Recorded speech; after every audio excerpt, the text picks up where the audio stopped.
You probably think you know the color white, right? It seems so simple, but what if I told you it could mean both a wedding and a funeral? In English, colors aren't just for describing what something looks like. They're basically a secret code, packed with hidden rules, deep cultural meanings, and really powerful expressions. So let's crack that code together. Okay, so let's start with this. When you see the color white, what's the very first thing that pops into your head? Go on, take a second. You're probably thinking of things like purity, or weddings, or just something clean and simple, right? Well, as we're about to find out, that is not even half the story. And here's the twist. Both sides are correct.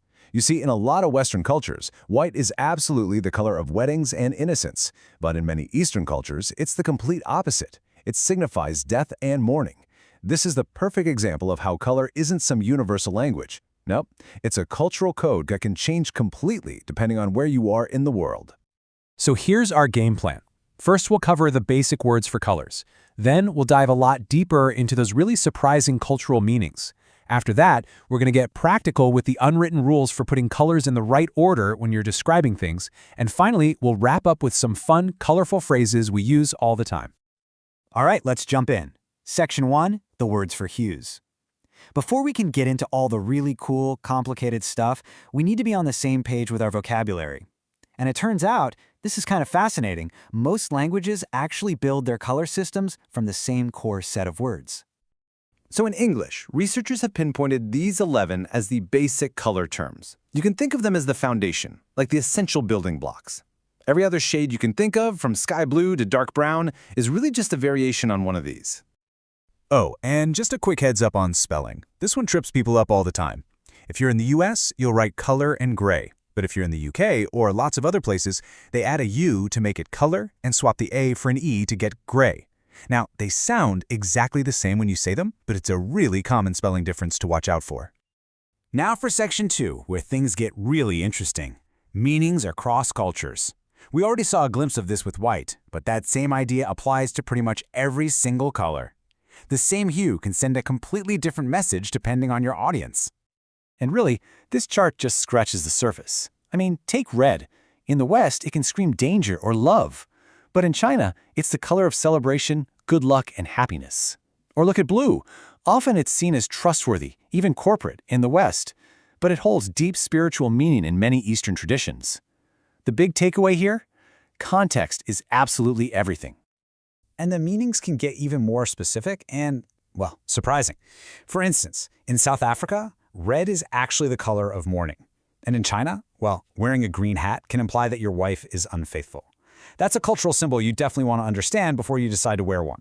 It's these little nuances that make language so fascinating, right? Okay, let's move on to section 3 and get really practical. This is all about putting colors in order.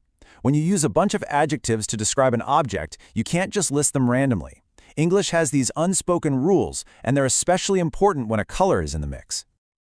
This is one of my favorite things about the language. Most native English speakers follow this rule perfectly without even knowing it exists. We were never taught it, it just sounds right. But if you're learning English, oh man, knowing this rule is an amazing shortcut to sounding much more natural.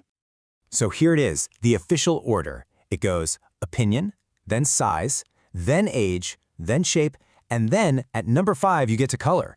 After color comes things like origin and material. This is exactly why you'd never say a brown big bear. It just sounds wrong. It has to be a big brown bear. Size always comes before color.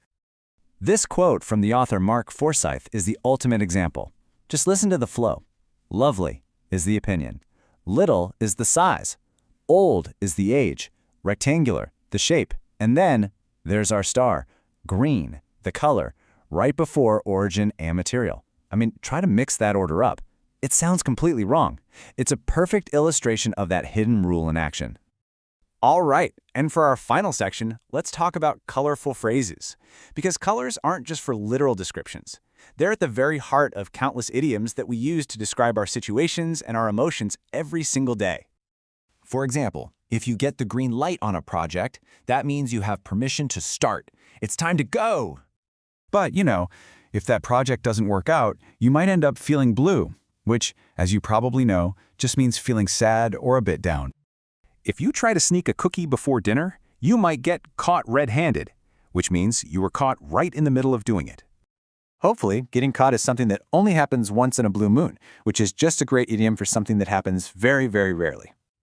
And to avoid making someone else feel blue, you might tell a white lie. Just a small, harmless fib to be polite or spare their feelings. And just like that, we're right back to white and that whole idea of innocence we started with. So let's bring all of this together. After everything we've talked about, what's the main colorful takeaway? Well, it's that colors are so much more than just simple words. They're a complex system of cultural codes. They follow these strict grammatical rules that, well, they aren't a secret to you anymore, and they power some of the most vivid figurative language we use every day. So the next time you choose a word for a color, just remember, you're not just identifying a hue.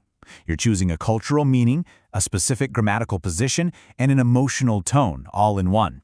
A color isn't just what you see, but how you say it. So, the real question is, what will you describe next?